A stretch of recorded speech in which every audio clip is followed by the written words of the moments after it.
हमारे दिमाग के दो हिस्से होते हैं, कॉन्शियस माइंड और सबकॉन्शियस माइंड। कॉन्शियस माइंड दिमाग का वो हिस्सा है जिससे हम सोचते हैं, जबकि सबकॉन्शियस माइंड दिमाग का वो हिस्सा है जो भावनाओं, विचारों और यादों का भंडार है।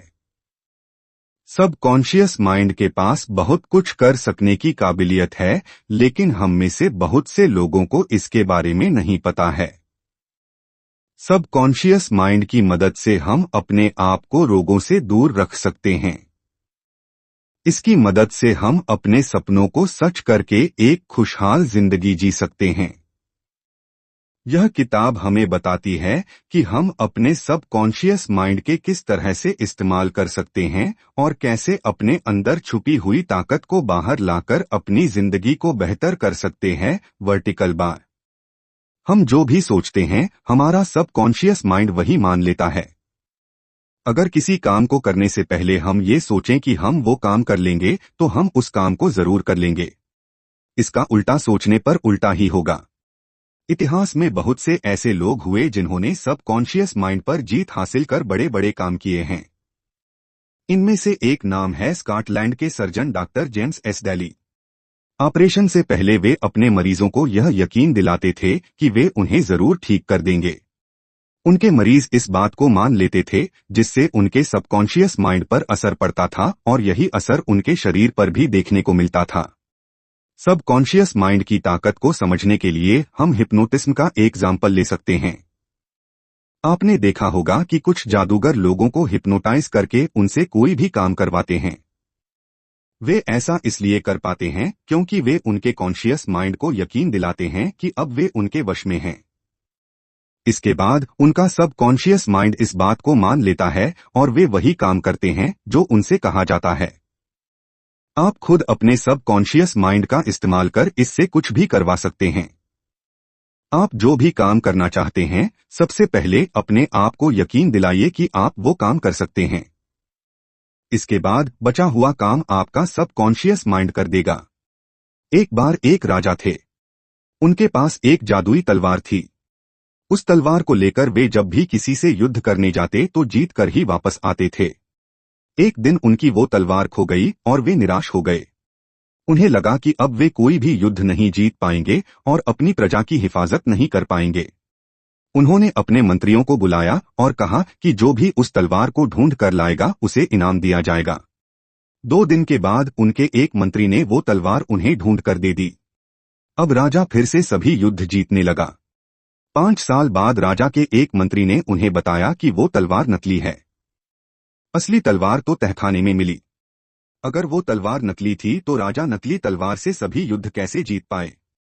जादू तलवार में नहीं था, उनके सबकॉन्शियस माइंड में था। जब वे सोचते थे कि तलवार के होने से वे सभी युद्ध जीत जाएंगे तो वे जीत कर ही वापस आते थे। इस तरह आप अपने सबकॉन्शियस माइंड को कुछ भी यकीन दिलवाकर उसे हकीकत में बदल सकते हैं। एक लड़के की बड़ी ख्वाहिश थी कि वो एक बैट्समैन बनकर स्टेडियम में क्रिकेट खेले। हर रात सोने से पहले वो सोचता था कि वो एक दिन बहुत बड़ा बैट्समैन बनेगा। वो एक मिडिल क्लास फैमिली का लड़का था जिसके परिवार वालों की सोच थी कि उसे पढ़ लिखकर एक अच्छी नौकरी करनी चाहिए। लेकिन फिर वो हर रात अपने आप को स्टेडियम के बीच खड़ा हुआ देखता था। आज उस लड़के को हम सचिन तेंदुलकर के नाम से जानते हैं। अपने सपनों के बारे में हर रोज सोचकर हम उसे हकीकत में बदल सकते हैं। सफलता पाने के लिए सफलता के बारे में सोचते रहना और पॉजिटिव सोच रखना ही काफी है। अपनी सोच अच्छी रखने का एक तरीका है कि आप जलन करना छोड़ दीजिए। अगर आप किसी से जलन करेंगे तो आपको लगेगा कि वो आपसे आगे है और अंदर ही अंदर आप अपने आप को छोटा समझने लगेंगे। इसलिए आप इसका उल्टा सोचिए। आप सोचिए कि सभी लोग आगे बढ़े और तरक्की करें। दूसरों के बारे में अच्छा सोचने से आप खुद के बारे में भी अच्छा सोच पाएंगे और अपने सबकॉन्शियस माइंड को यकीन दिला पाएंगे कि आप सफलता हासिल कर सकते हैं। एग्जाम्पल के लिए आप एक फार्मासिस्ट को ले लीजिए जो अपने काम से बहुत प्यार करता था और खुद की एक दवाई की दुकान खोलना चाहता था, लेकिन पैसे ना होने की वजह से वो ऐसा नहीं कर पा रहा था। एक दिन वो एक चेन स्टोर में काम करने चला गया और खूब मेहनत से काम करने लगा। धीरे धीरे वो वहां का मैनेजर बन गया और उसके पास इतने पैसे हो गए कि उसने खुद की एक दवाई की दुकान खोल ली। क्या आप कभी कभी तय नहीं कर पाते कि आपको कोई काम करना चाहिए या नहीं? क्या कभी कभी आप दो रास्तों के बीच खड़े होते हैं और फैसला नहीं कर पाते कि किस पर चलना है? अगर हाँ, तो सब कॉन्शियस माइंड इसमें आपकी मदद कर सकता है। एक बार एक महिला को किसी दूसरी कंपनी से एक नौकरी का ऑफर आया जहां उसे दोगुनी सैलरी पर काम पर रखा जा रहा था। वो फैसला नहीं कर पा रही थी कि उसे वो नौकरी करनी चाहिए या नहीं। तो उसने ये काम अपने सबकॉन्शियस माइंड पर छोड़ दिया। वो महिला ध्यान करके सो गई और अगली सुबह उसे ये लगा कि उसे वो नौकरी नहीं करनी चाहिए। कुछ महीनों बाद वो कंपनी बैंकरप्ट हो गई और बंद हो गई। इस तरह से आपका सबकॉन्शियस माइंड आपको सही रास्ता दिखा सकता है। सबकॉन्शियस माइंड से आप अपने लिए एक अच्छा पार्टनर भी ढूंढ सकते हैं। आपका सबकॉन्शियस माइंड ये फैसला लेने में भी आपकी काफी हद तक मदद कर सकता है। आप अपने मनचाहे पार्टनर की खूबियों के बारे में सोचते रहिए। आपका जो पार्टनर होगा फिर आप देखेंगे उसमें वो बहुत सारी खूबियां हैं जो आपने पहले ही सोची थी। वर्टिकल बार, अगर हम अपने अंदर से नेगेटिव सोच को निकाल दें तो हम आसानी से खुशी पा सकते हैं। खुश रहने के सारे तरीके आपको अपने अंदर ही मिलेंगे। बाहरी चीजों से आप कभी खुशी नहीं पा सकते। एक बार एक सेल्समैन ने लेखक से सलाह मांगी। वो सेल्समैन बहुत मेहनत करता था लेकिन उसे प्रमोशन नहीं मिल रहा था। वो मन ही मन अपने बास को बुरा भला कहता रहता था। वो सोचता था कि उसका बास उससे नफरत करता था इसलिए वो उसे प्रमोशन नहीं दे रहा था। लेखक ने उसे अपनी सोच बदलने की सलाह दी। उस सेल्समैन ने अपने बास के बारे में अच्छा सोचना शुरू किया और रोज उनसे उनकी सेहत के बारे में पूछता रहता था। एक दिन उसके बास ने उसे बुलाया और उसे सेल्स मैनेजर बना दिया। साथ ही में उसकी सैलरी भी बढ़ा दी गई। खुश रहना आपके हाथ में है। आप अच्छी सोच रखकर खुशी पा सकते हैं। कभी कभी हम अपनी किसी गलती के लिए खुद को माफ नहीं कर पाते और अपने आप को ही सजा देते रहते हैं। अपने दुख को अपने रास्ते से हटाने के लिए हम अलग अलग रास्ते अपनाते रहते हैं और कभी कभी नशे का सहारा लेते हैं।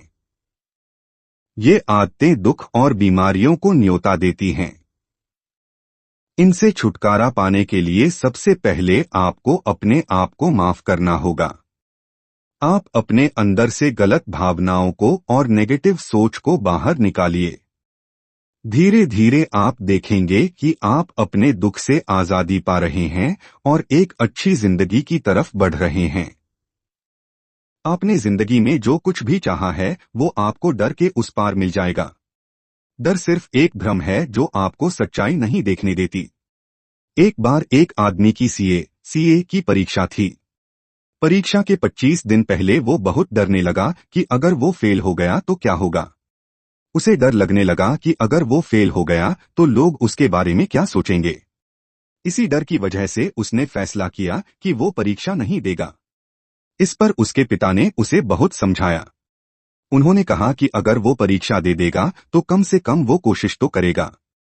हारना या जीतना बाद की बात है, लेकिन हम कोशिश भी ना करें ये तो गलत बात है। काफी समझाने पर वो लड़का मान गया और उसने फैसला किया कि वह परीक्षा देगा। उसने परीक्षा दी और वो अच्छे नंबर से पास हुआ। अक्सर लोगों को बूढ़े हो जाने का डर रहता है। क्या आप जानते हैं बुढ़ापा किसे कहा जाता है? जब आप कुछ नया करना छोड़ देते हैं तब आप बूढ़े हो जाते हैं। अगर आप जवान रहना चाहते हैं तो आप हमेशा कुछ नया सीखते और करते रहिए। कुछ लोग रिटायर होने के बाद घर पर बैठ जाते हैं और अपने मरने का इंतजार करने लगते हैं। उनके हिसाब से अब उनकी जिंदगी में कुछ नहीं रह गया। उनके शरीर की ताकत खत्म हो गई है और अब बस घर पर बैठकर सोना और आराम करना ही उनकी जिंदगी का मकसद रह गया। जब आप ऐसा सोचने लगते हैं तब आप बूढ़े हो जाते हैं क्योंकि आपकी सोच बूढ़ी हो चुकी है। अगर आपको जवान रहना है तो आप अपनी सोच को जवान रखिए।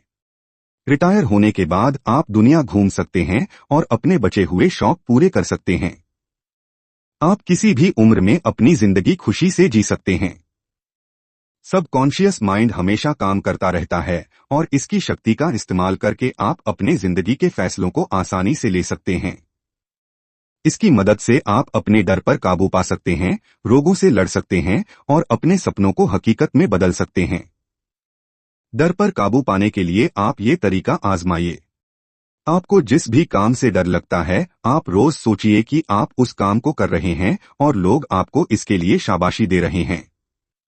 ऐसा करने से ये बात आपके सबकॉन्शियस माइंड में बैठ जाएगी और आप अपने डर से आजादी पा लेंगे।